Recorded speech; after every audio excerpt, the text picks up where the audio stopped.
Hello class. आज हम लोग कम्युनिटी हेल्थ नर्सिंग के अंदर यूनिट 4 पढ़ेंगे, जो कि कम्युनिकेबल और नॉन कम्युनिकेबल डिजीज के बारे में पढ़ेंगे इस चैप्टर के अंदर। तो फर्स्ट ऑफ ऑल इस चैप्टर को पढ़ने से पहले हम लोग छोटे-छोटे कीवर्ड देख लेते हैं, जो कि इस चैप्टर को पढ़ने में हेल्प करेगा हमें। Know about A communicable disease, common communicable disease. Know about A common communicable disease. हम लोग इसके अंदर कुछ कॉमन कम्युनिकेबल डिजीज को देखेंगे। कम्युनिकेबल डिजीज होता क्या है? कम्युनिकेबल और नॉन कम्युनिकेबल दो तरह का डिजीज होता है। कम्युनिकेबल डिजीज वो डिजीज होता है जो कि one person to another transfer होता है, लेकिन नॉन कम्युनिकेबल डिजीज जो होता है one person to another transfer नहीं होता है। Communicable disease an illness due to a specific infectious agent which is spread from one person to another person। ये इलनेस के अंदर एक एजेंट होता है जो कि one person to another person infect करता है। जब भी कोई पर्सन छींकता है या खांसता है तो उसका ड्रॉपलेट जो होता है वो जो उसके सामने बैठा हुआ है पर्सन, उसके नोज के थ्रू, माउथ के थ्रू अंदर चला जाता है और उसको भी इन्फेक्ट करता है। तो कम्युनिकेबल डिसीज के अंदर क्या हो रहा है? One person to other person transfer हो रहा है।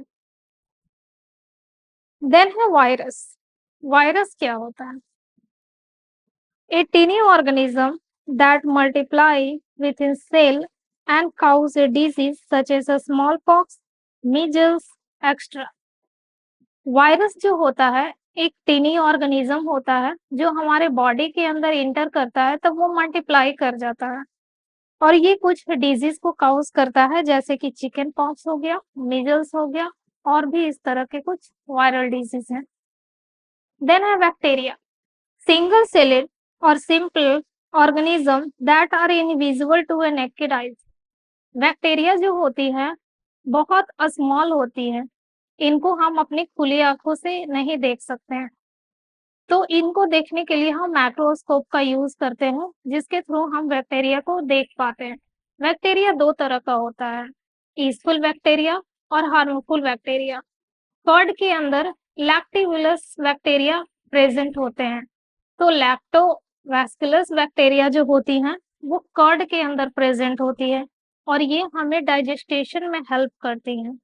ट्यूबरकुलोसिस के अंदर टीबी जो होता है वो माइकोबैक्टीरिया के कारण होता है, तो ये हार्मफुल बैक्टीरिया है। बैक्टीरिया जो होता है बहुत कठोर होता है, ये अपने आप को हाई टेम्परेचर पे और दबाव पड़ने पर भी ये अपने आप को एडजस्ट कर लेता है और ये जल्दी मरता नहीं है।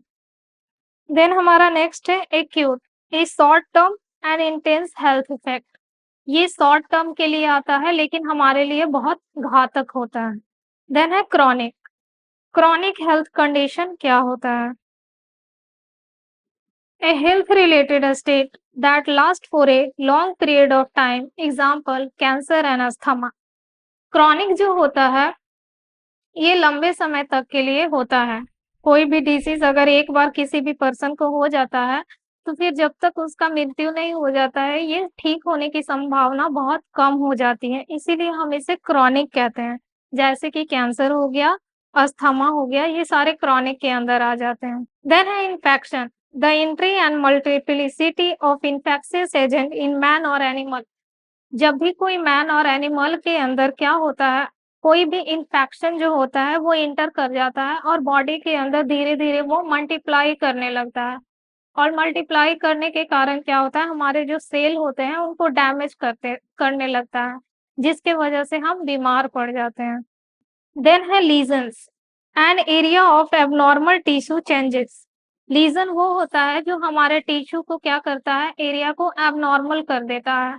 ये किसी भी कारण हो सकता है, अगर किसी भी पर्सन को इन्फेक्शन हो गया है, बैक्टीरियल अटैक कर दिया है उसकी वजह से होगा, या फिर कोई एक्सीडेंट में उसका घिस जाता है या छील जाता है जिसके वजह से भी लीजन दिखने को मिलता है। ठीक है। देन है aerobic.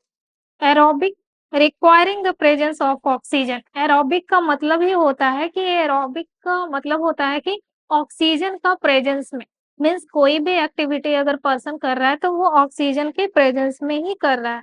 Aerobic exercise for example require increase oxygen consumption. जब भी कोई पर्सन एरोबिक एक्सरसाइज करता है तो उसके बॉडी के अंदर जो ऑक्सीजन का लेवल होता है वो इंक्रीज हो जाता है। तो हम एरोबिक एक्सरसाइज जब भी करते हैं तो इसमें 2-3 एक्टिविटी होता है, साइक्लिंग, वॉकिंग, स्विमिंग। ये एक्टिविटी अगर हम लोग करते हैं तो एरोबिक एक्टिविटी जो होता है बॉडी का हमारा ऑक्सीजन लेवल वो बना हुआ रहता है। देन है एंटीबॉडीज। एंटीबॉडीज क्या होती हैं? That protect you when unwanted substances enter in your body. Antibody एक प्रोटीन है जो कि हमारे बॉडी के अंदर अनवांटेड सब्सटेंसेस इंटर कर जाते हैं। जो भी अनवांटेड सब्सटेंसेस है जैसे बैक्टीरिया हो गया, वायरस हो गया, पैथोजेंस हो गया, ये सब्सटेंसेस जब हमें हमारे बॉडी के अंदर इंटर करता है तो एंटीबॉडी क्या करता है, हमें उनसे बचाता है, वो सारी डिजीज से फाइट करता है, लड़ता है।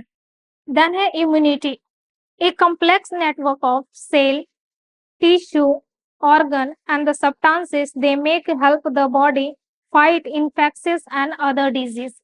इम्यूनिटी जो होता है एक कॉम्प्लेक्स नेटवर्क होता है। क्या का नेटवर्क होता है? सेल का, टिश्यू का, ऑर्गन का, एक कॉम्प्लेक्स नेटवर्क बना हुआ रहता है जो कि हेल्प करता है हमारे बॉडी को फाइट करने में इन्फेक्शन से और अदर डिजीज से।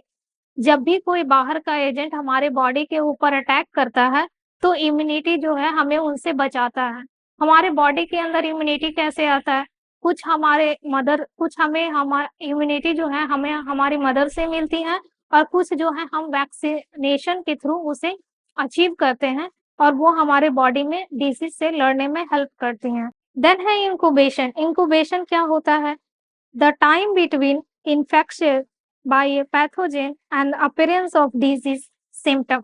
यहाँ पे बोला गया है अगर किसी भी पर्सन के अंदर इन्फेक्शन इंटर करता है और जब तक साइन एंड सिम्टम अपीयर नहीं हो जाता है उसके बीच के पीरियड को हम इंक्यूबेशन पीरियड बोलेंगे। देन है biopsy, removal of portion sample of tissue for a pathological examination और diagnostic study।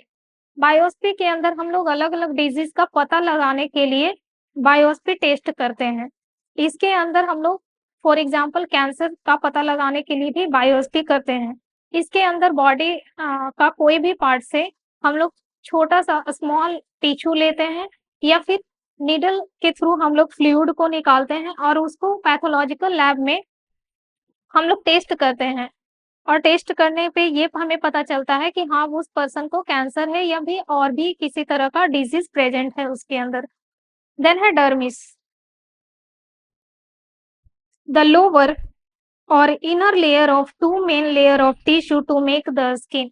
डर्मिस किसे बोलते हैं? इपिडर्मिस जो होता है हमारा अपर लेयर हो जाता है एंड हाइपोडर्मिस जो होता है हमारा लोअर लेयर हो जाता है स्किन का।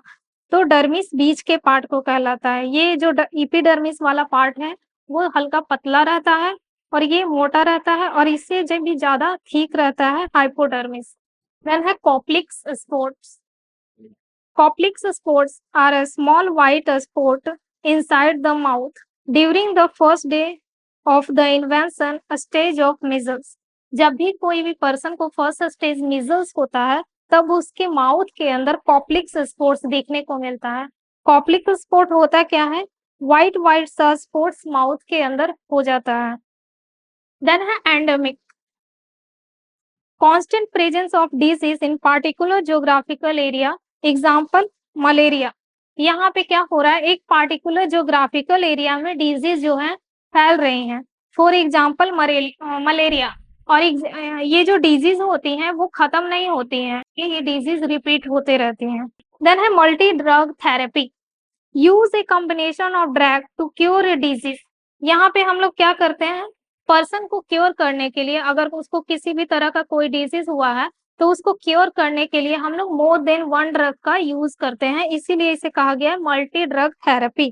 देन हमारा नेक्स्ट है क्वारंटाइन, सेपरेशन ऑफ सस्पेक्टेबल और well person so as to protect from communicable disease.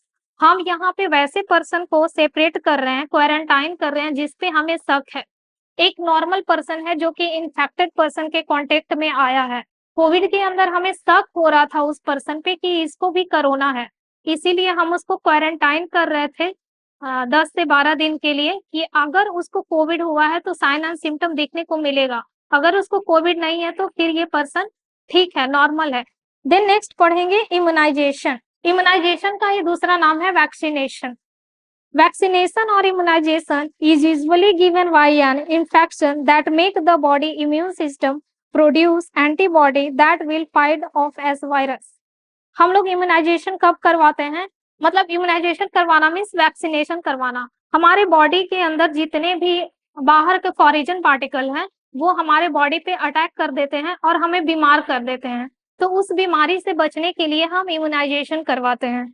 और जब भी हम इम्यूनाइजेशन करवाते हैं तो उस डिजीज के थ्रू हमारे बॉडी जो है एंटीबॉडी बना लेता है, और जब भी वो हमारे बॉडी के अंदर फिर से अटैक करता है, मीन्स दोबारा अटैक करता है, तो हमारा बॉडी जो है उस वायरस के थ्रू एंटीबॉडी बनाने के कारण उसे वो फाइट करता है और हमें बचा लेता है कोई भी डिजीज ट्रांसफर होने से।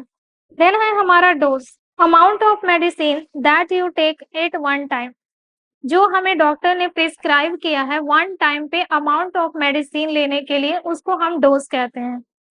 देन है इन्फेक्शियस एजेंट। देन है infectious agent, A agent capable of causing infection. वैसा एजेंट जो इन्फेक्शन का कारण बन रहा है उसको बोलेंगे इन्फेक्शियस एजेंट। देन कीमोप्रोफाइलेक्स। देन यहाँ पे एक वर्ड यूज किया गया है कीमोप्रोफाइलैक्सिस। इसका मतलब क्या होता है? The administration of medication for the purpose of preventing disease or infection। यहाँ पे किसी भी डिजीज को प्रिवेंट करने के लिए या फिर किसी भी इन्फेक्शन को रोकथाम करने के लिए जो हम मेडिसिन का एडमिनिस्ट्रेशन करवा रहे हैं, जो मेडिसिन ले रहे हैं, उसे कीमोप्रोफाइलेक्सिस कहा गया है। देन कीमोथेरेपी क्या होता है? The treatment of disease with the use of chemical substances. जो कैंसर के पेशेंट होते हैं उनको इलाज के लिए हम लोग क्या करते हैं? ट्रीटमेंट करते हैं। तो इसमें हम लोग केमिकल सब्सटेंसेस का यूज करते हैं, कुछ ओरली भी देते हैं, कुछ वेन के थ्रू भी एडमिनिस्ट्रेशन करते हैं, उसे कीमोथेरेपी कहा गया है। देन यहाँ पे हम लोग इंट्रोडक्शन देखेंगे। इंट्रोडक्शन के अंदर कम्युनिकेबल डिजीज क्या होता है, तो हम पहले ही बता दिए कि कम्युनिकेबल और नॉन कम्युनिकेबल डिजीज क्या होता है। यहाँ पे फिर से इस पॉइंट को रिपीट किया गया है। An illness due to a specific infectious agent which spread from one person to another person. A specific infectious मतलब कुछ एक इन्फेक्शन के कारण क्या हो रहा है, one person to another person, यहाँ पे डिजीज जो है ट्रांसफर हो रहा है, उसे कहा गया है communicable disease. Now focus on various classes of communicable disease. कुछ पॉइंट है जिसके ऊपर हम लोग फोकस करेंगे। Contact disease such as fungal skin infection and acute bacterial infection.